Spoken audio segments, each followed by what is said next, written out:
Okay. So a lot of these subjects were kind of I didn't pre-plan them, but I kind of pre-thought them. Like, oh, maybe I'll talk about this, maybe I'll talk about that. But this one just came to me.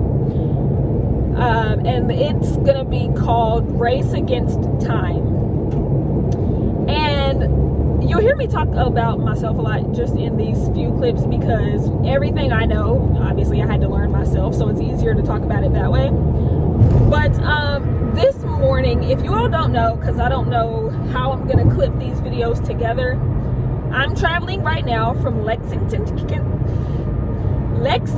Kentucky to Dallas, Texas. It's about 12 hours and 22 minutes from my house. So I titled it Race Against Time because this morning I knew I had to leave and drive 12 hours and 22 minutes. So I was trying to get out the house by 6 o'clock, right? I have no reason to choose 6 o'clock besides just having a decent arrival time.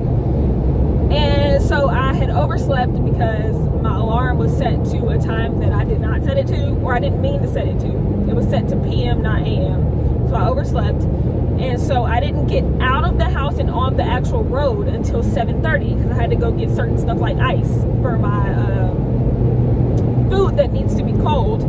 And so I didn't want to bring the food and then put ice. So I just went and got the ice and then brought it back to my house. And so even when I first got on the road, I was just like rushing. Like I was just racing against time. For whatever reason, I had no reason to be racing against time. I have all day to travel. I mean, of course, you don't want to always travel at nighttime because it's just not always the safest thing to do, depending on how long you're at night, considering I'm alone right now. But yeah, I was just going fast. I was like speeding, not too much, mother and father. I wasn't speeding that much, but I'm just saying, like, in my mind, it was like rush. And then I had stopped at a gas station, and I got back in my car, and I was like, why am I rushing? Why? And I'm like, I'm racing against myself. But why? Like, why?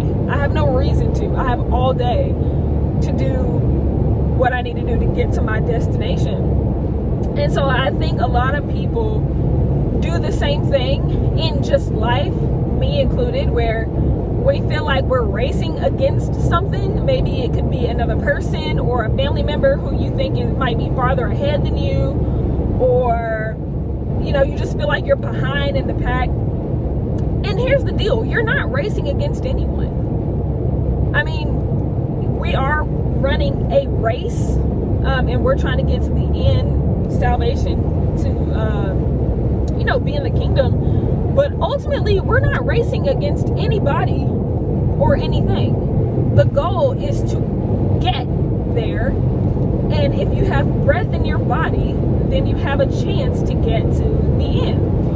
And so I was just thinking of time and how time is not really our friend, but it's not really our enemy either. Time is just there, right? Because God works outside of time, and if we're in God, then He can redeem all the time that you need to be redeemed. It's gonna start raining. That sucks. But yeah, God does not just work in a 9-to-5 job where He starts working at 9 o'clock to work things out, and then He gets off at 5 o'clock and it's like, see you tomorrow.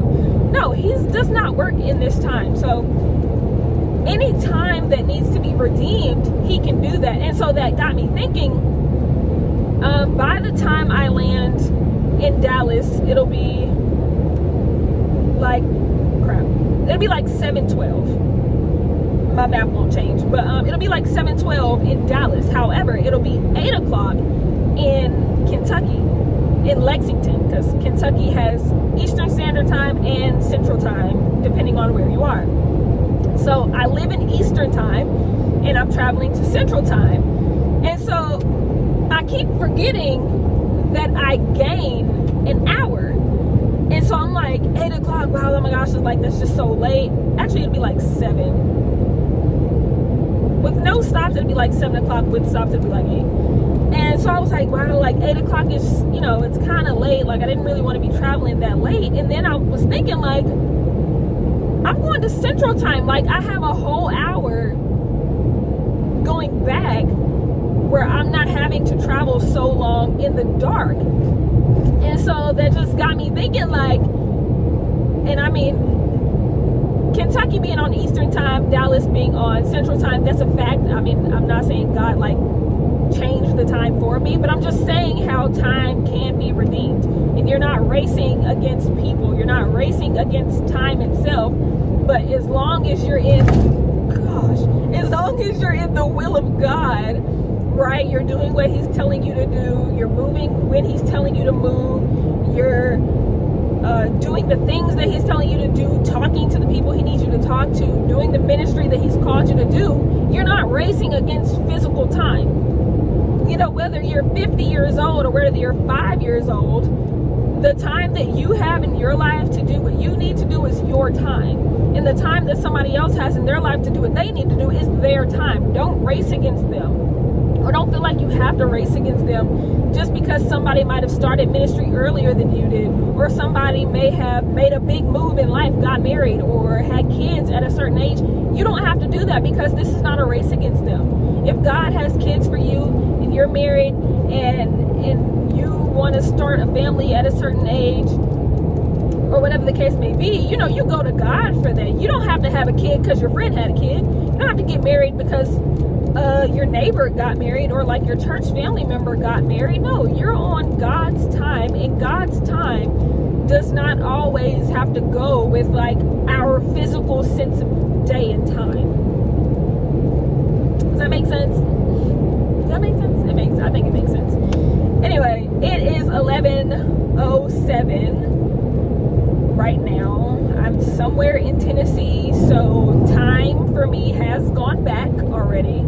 It is 12:07 back where I live. So I got me a redeemed hour, you feel me? So go and redeem y'all's time, honey. Stop thinking that you got to do things in a certain timeline. Like whatever timeline God has for you, you need to go to him. And stop trying to make your own timeline. I've been there, I've done that, so like I understand the impatience. I understand the need to want to do more and to do it faster. But he's not going to allow certain things to happen unless you're ready for it. For me, marriage. He's not going to allow marriage if I'm not ready for marriage. So he's had to teach me. I'm not married, but I'm just saying, like, I've noticed that he's been teaching me a lot about marriage, something that I didn't really think of before in a serious manner. But yeah, girl or guy, whoever's watching this video, don't let nobody pressure you to move when God didn't tell you to move. But always go to God to know when to move, what to do, how to do it, when to do it, and what way to do it, what's going to be best. Job, business, school, kids, family, marriage, car, getting a car, a house, an apartment, like whatever it is that you need to do, whatever he has even promised you, go to him. Okay, because he has the final say so. He's going to give you what's best for you. We don't know what's best for ourselves. So just get in alignment with him. Trust him, believe in him. And I'll see y'all in my next video. This is fun. I like this. This is teaching me how to flow, right? I'm so used to writing things down and being so precise and pristine and how I talk and so proper, and I'm just flowing right now. So if something doesn't make sense, because I'm honestly not really going to edit this that much, because I honestly just don't feel like it, it's going to be very fresh, very off the cuff, and if I say a lot of ums or pause or something, you know that's why. I'm not a great talker, but I choose to talk. When I was a kid, I really never spoke. Honestly. If I didn't know you, I would not talk to you.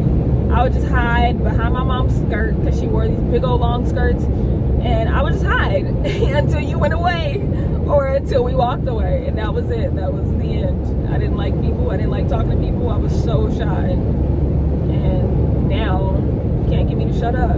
Anyways, goodbye!